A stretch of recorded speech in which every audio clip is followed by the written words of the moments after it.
નમસ્કાર, આપ જોઈ રહ્યા છો નિર્ભય ન્યૂઝ અને હું છું આપની સાથે રિદ્ધિ. વેધર અપડેટમાં અત્યારે વાત કરવી છે કે આજે કયા જિલ્લામાં સારો એવો વરસાદ પડવાનો છે, કારણ કે આપણે 1 ઓગસ્ટ સુધી જોયું હતું કે વરસાદનું જે જોર હતું એ ખૂબ ઓછું થઈ ગયું હતું. હવે એ જોવાનું છે કે વરસાદનો નવો રાઉન્ડ જે શરૂ થયો છે એમાં કયા જિલ્લામાં આભ ફાટવાની સ્થિતિ જોવા મળવાની છે, ક્યાં અતિ ભારે વરસાદ વરસવાનો છે. અને અત્યારે મારી સાથે હવામાન નિષ્ણાંત પરેશ ગોસ્વામી છે. પરેશભાઈ, આપનું ખૂબ ખૂબ સ્વાગત છે નિર્ભય ન્યૂઝમાં. જી ધન્યવાદ. વરસાદની અત્યારે શું સ્થિતિ છે અને આગામી દિવસોમાં વરસાદની શું સ્થિતિ રહેવાની છે? ચોક્કસથી સંપૂર્ણ વાત સમજાવવા જઈએ તો અત્યારે આપણે જે બંગાળની ખાડી તરફથી એક લો પ્રેશર છે એ ગુજરાત તરફ આગળ વધી રહ્યું છે. હવે 12 થી 15 કલાકની અંદર આ લો પ્રેશર છે સાયક્લોનિક સર્ક્યુલેશનમાં પરિવર્તિત થાય તેવી પૂરી શક્યતાઓ દેખાઈ રહી છે. કેમ કે જ્યારે પણ બંગાળની ખાડીની અંદર આ લો પ્રેશર બન્યું હતું ત્યારથી થોડું એક વીક લો પ્રેશર હતું. જો કે આ વીક લો પ્રેશર છે એ જો સાયક્લોનિક સર્ક્યુલેશનમાં પરિવર્તિત ન થયું હોત તો અડધા ભારતને લગભગ અતિવૃષ્ટિમાં ધકેલી શકે એટલી ક્ષમતા તો હતી. પણ અહીંયા આ ધીમે ધીમે સાયક્લોનિક સર્ક્યુલેશનમાં પરિવર્તિત થઈ રહ્યું છે. અને હવે એ જેવી રીતે મધ્ય ભારતના અનેક રાજ્યોની અંદર વરસાદ વરસાવતું હવે આપણે ઉપરથી પસાર થવાનું છે. આમ જોવા જઈએ તો ગઈકાલથી વરસાદની તીવ્રતામાં થોડો વધારો થયો છે.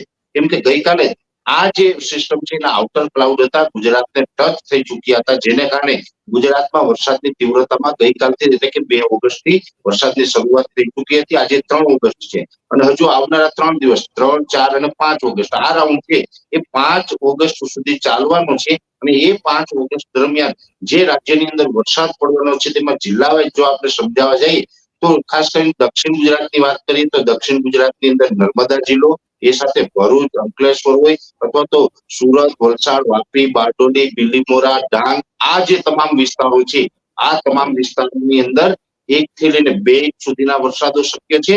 અને અમુક જગ્યાએ જે ગાજવીજનું પ્રમાણ જોવા મળે એ વિસ્તારોની અંદર તોફાની વરસાદ જો પડે અને સિસ્ટમ થંડરસ્ટોર્મ એક્ટિવિટીમાં આવે તો દક્ષિણ ગુજરાતના આમાંથી કોઈ પણ 1-2 જિલ્લાની અંદર 2 ઇંચ કરતા પણ વધારે વરસાદ એટલે કે 3-4 ઇંચ સુધીના પડી શકે છે. પણ મોટા ભાગના વિસ્તારો છે દક્ષિણ ગુજરાતમાં તેમાં 1 થી 2 ઇંચ સુધીના વરસાદની શક્યતા આગામી માની રહ્યા છે.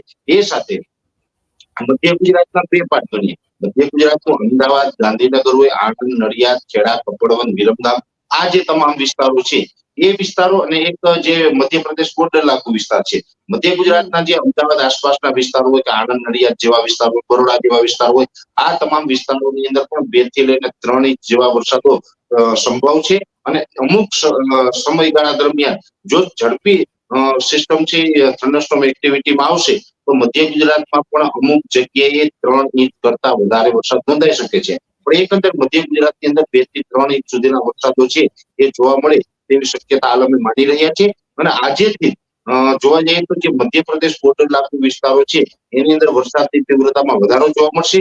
આજે 3 તારીખ આવતીકાલે 4 તારીખ એમ 2 દિવસ સુધી સામાન્યથી ભારે વરસાદ 1-2 સેન્ટરમાં અતિ ભારે વરસાદ નોંધાય તેવી શક્યતા માની રહ્યા છે. જેની અંદર ખાસ કરીને છોટાઉદેપુર હોય, દાહોદ, ગોધરા જેવા વિસ્તારો છે અને મહીસાગરના વિસ્તારો છે.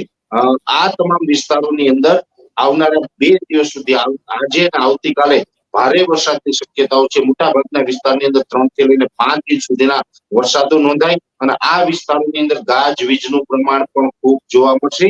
અને ગાજવીજ અને જ્યારે પણ વરસાદ પડશે ત્યારે પવનની સ્પીડ છે એ 35 થી 40 કિલોમીટર પ્રતિ કલાક જોવા મળે તેવી શક્યતાઓ છે. એટલે પવન સાથે વરસાદો છે એ મધ્યપ્રદેશ બોર્ડર લાગુ વિસ્તારમાં જોવા મળી શકે છે. અને ત્યાં પણ 3 થી 5 ઇંચ અને 1-2 સેન્ટરમાં 5 ઇંચ કરતા વધારે વરસાદ નોંધાય. ઉત્તર ગુજરાતની વાત કરવા જઈએ તો ઉત્તર ગુજરાતની બાજુમાં આવેલો અરવલ્લી જિલ્લો છે એમાં પણ એકંદરે 3 ઇંચ આસપાસના વરસાદોની શક્યતા દેખાઈ રહી છે. અને સાબરકાંઠા, બનાસકાંઠા, પાટણ અને મહેસાણા સૌથી વધારે વરસાદ છે એ ઉત્તર ગુજરાતના આ જિલ્લાઓની અંદર 5 ઓગસ્ટ સુધીમાં જોવા મળે તેવી શક્યતા માની રહ્યા છે. એમાં પણ 3 થી લઈને 5 ઇંચ અને અમુક જગ્યાએ 5 ઇંચ કરતા પણ વધારે વરસાદ નોંધાઈ શકે છે. અને કચ્છ જિલ્લો છે, જો કે કચ્છ જિલ્લાની અંદર જુલાઈ એન્ડમાં પણ સારા વરસાદો નોંધાયા હતા, પણ કચ્છ જિલ્લાની અંદર જે રાપર તાલુકો છે એની અંદર કદાચ હળવાથી મધ્યમ વરસાદો નોંધાઈ શકે છે. બાકીના કચ્છ જિલ્લાના બીજા વિસ્તારોની અંદર હળવાથી ભારે ઝાપટાઓ જોવા મળશે. કચ્છ જિલ્લામાં કોઈ બહુ મોટા વરસાદોની શક્યતા હાલ દેખાતી નથી. સૌરાષ્ટ્રની વાત કરવા જઈએ તો સૌરાષ્ટ્રની અંદર પણ 3 જિલ્લા એવા છે જ્યાં જુલાઈ પહેલા પણ વરસાદનું પરફોર્મન્સ નબળું રહ્યું છે. જેની અંદર મોરબી, સુરેન્દ્રનગર અને બોટાદ આની અંદર વરસાદો પડ્યા છે, પણ એકંદરે રાજ્યભરની અંદર જે વરસાદો પડ્યા એની સરખામણી વરસાદની માત્રા ઓછી છે. જોકે આ રાઉન્ડ દરમિયાન એટલે કે આજથી લઈને 5 ઓગસ્ટ સુધીમાં જે વરસાદો પડવાના છે એમાં પણ અહીંયા છૂટાછવાયા હળવાથી મધ્યમ ભારે ઝાપટાઓ જોવા મળશે.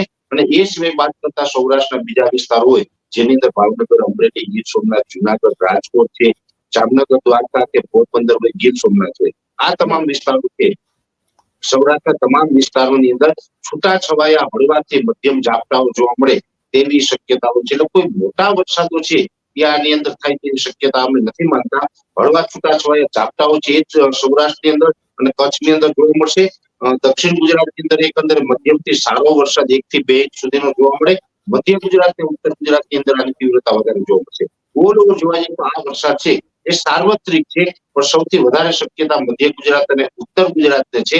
બાકીના વિસ્તારોને હળવા સામાન્ય છૂટાછવાયા ઝાપટા નોંધાય તેવી શક્યતાઓ છે. એટલે આ પ્રકારના વરસાદો છે આ પડવાના છે. આ બંગાળની ખાડીની સિસ્ટમ છે. જ્યારે પણ બંગાળની ખાડીની સિસ્ટમ આવતી હોય છે ત્યારે મધ્ય ગુજરાત અને ઉત્તર ગુજરાતની આ વરસાદનો લાભ વધારે મળતો હોય એના જ ભાગરૂપે આવું આમાં થવાનું છે.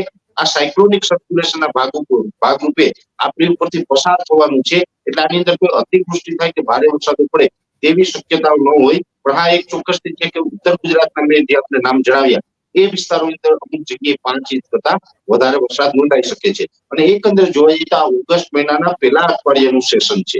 જોકે ઘણા બધા મીડિયાના મારફતે એક અફવા પણ એવી માર્કેટમાં ફેલાડી હતી કે ગુજરાતમાં હવે વરસાદ દગો દેશે અને ઓગસ્ટ સપ્ટેમ્બર નબળા રહેશે. કદાચ આપે પણ સાંભળ્યું હશે, પણ હું ચોક્કસથી નિર્ભય ન્યૂઝના માધ્યમથી કહું છું કે અહીં આપણે એ બાબતે કોઈ ચિંતા કરવાની જરૂર નથી. બંગાળની ખાડી પણ સક્રિય છે, અરબી સમુદ્ર પણ સક્રિય છે. અને હવે આવનારા દિવસમાં જે આપણે લાનીના તરફ જઈ રહ્યા છે અને આઈઓડી એટલે કે ઇન્ડિયન ઓશન ડાયપોલ છે એ પોઝિટિવ ફેઝમાં છે અને ઓફશોર ટ્રફ હોય છે એ પણ મજબૂત છે. તમામ પરિબળો છે એ ઓગસ્ટ અને સપ્ટેમ્બરમાં સારા વરસાદો આપવા માટે સક્ષમ છે.